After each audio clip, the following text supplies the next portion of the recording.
Hi there. In this lecture we see Mikhail Tal playing against Teslenko in 1964.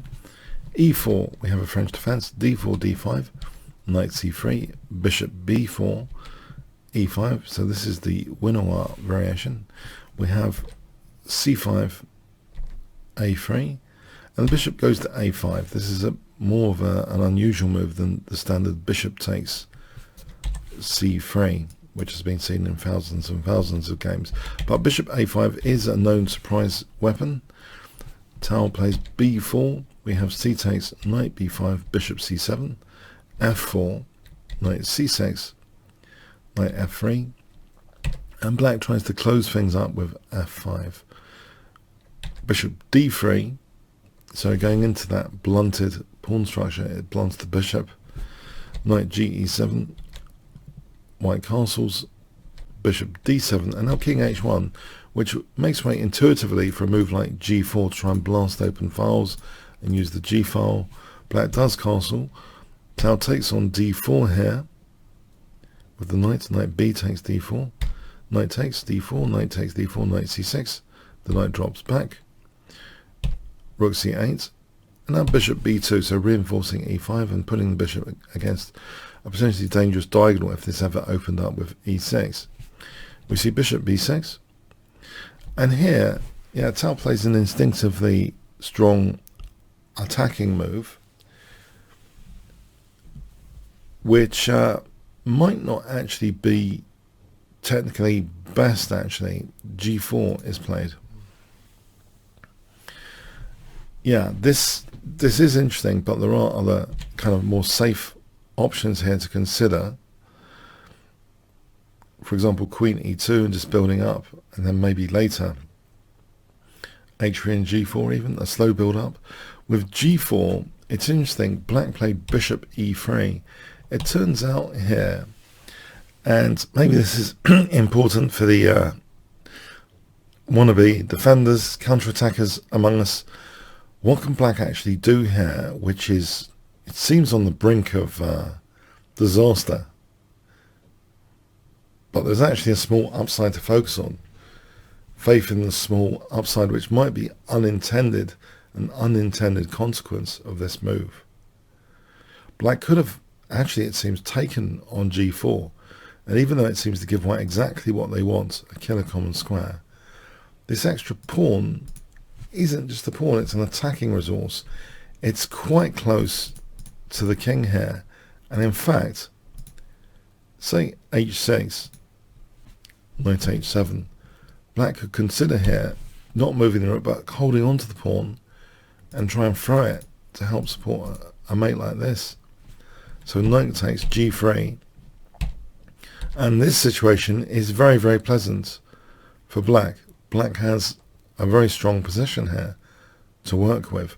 So that's interesting. The unintended consequence of g4 could actually be, it seems, used by black instead of kind of following a more defensive posture. It does seem to take black into a very, very dangerous scenario. Now if we just look at that again, you might wonder, well, hold on, what about bishop h7 check? And if the bishop drops back, then here h takes, queen takes, there is actually rook f5, and again it's not entirely clear how white breaks through. Black does seem to be doing well there. And if we look at this, just let's look at a branch here. Instead of bishop d3, if we play queen takes g4, as long as black plays knight e7 and doesn't take on g5, then this should be fine. For example, the bishop dropping back, again knight f5, and here black's got a game. Black's not getting in too much trouble.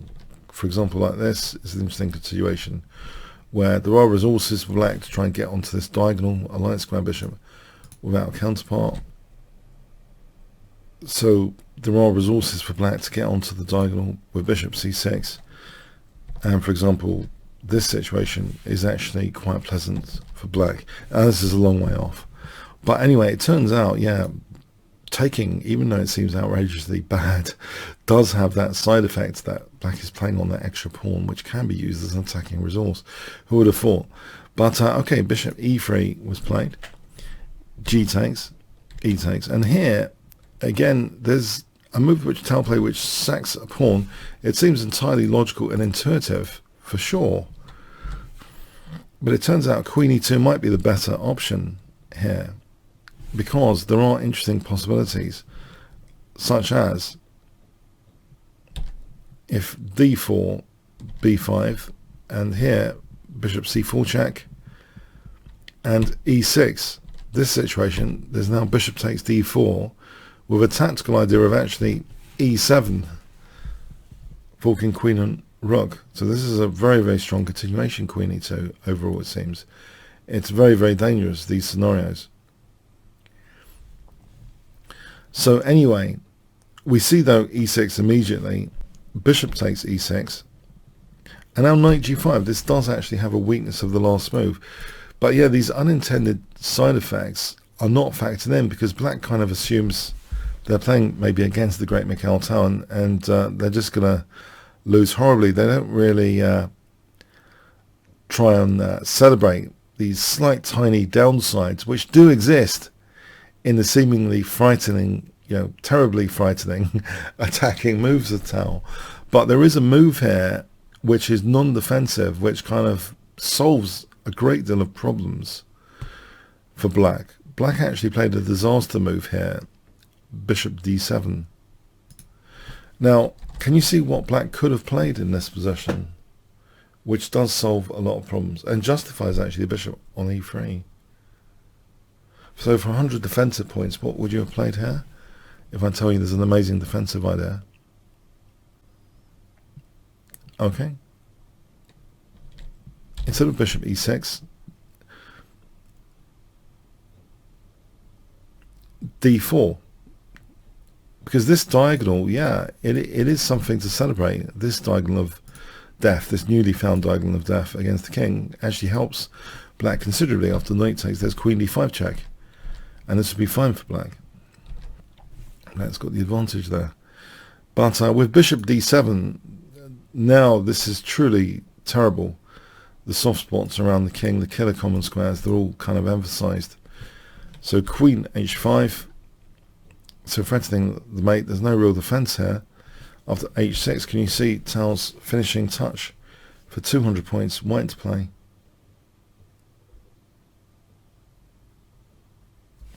Okay, this causes resignation. Queen g6.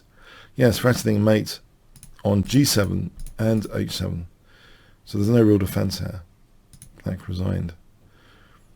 Ouch. Yeah, so it does show actually that even if you're playing a terribly dangerous attacking player, to try and find those side effects which weren't intended, to try and celebrate them, to see if they have any significance, it does seem as though f takes g4, there's a side effect that this pawn might actually be useful to actually, if it needs an exchange sacrifice, it needs an exchange sacrifice, but the pawn here comes into its own. This scenario is pretty promising for black.